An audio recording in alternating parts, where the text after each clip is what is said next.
সবার পছন্দের কালার ব্লুটা কিন্তু চলে আসছে আমাদের কাছে। এখন পর্যন্ত ফেসবুকে অনেক মেসেজ যে ভাই ব্লুটা কবে আসবে, ব্লু কালারটা কবে আসবে।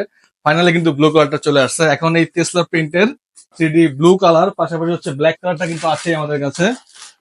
এই যে এটা ব্ল্যাক। এখন কিন্তু ব্ল্যাক আর ব্লু দুটো কালারই আমাদের কাছে পেয়ে যাবেন। আমাদের ওয়েবসাইট থেকে অর্ডার করতে পারবেন, অথবা আমাদের ফেসবুক পেজে মেসেজ দিলেও হবে। ফেসবুক পেজ থেকেও অর্ডারটি কনফার্ম করে নিয়ে নিতে পারবেন। ব্লু আর ব্ল্যাক দুটো কালারই পাবেন। আর পাশাপাশি যে 3D ডিজাইনটা আছে, 3D ডিজাইনটা কিন্তু এখন শুধুমাত্র ব্ল্যাকটাই আছে, ওটা কিন্তু ব্লু নাই। ওটা শুধু ব্ল্যাকটাই অর্ডার করতে পারবেন। ওটার ব্লুটা হয়তো বা আসলেও লেট হবে, মাস থেকে মাস 2 মাস লেট হবে, 2 মাসের আগে ওটা আসবে না। ওটা শুধু এখন ব্ল্যাকটাই পাবেন আমাদের পেজে। আর এখানে আমাদের অর্ডারের কাজগুলো চলতেছে, সব চলমান আছে। যেগুলো সব প্যাকেট হয়ে গেছে, এগুলা স্টেপ বাই স্টেপ সব কুরিয়ার হবে, কুরিয়ার পলিতে ঢুকে যাবে এবং এন্ট্রি হয়ে যাবে। যারা আজকে অর্ডার করেছেন তারা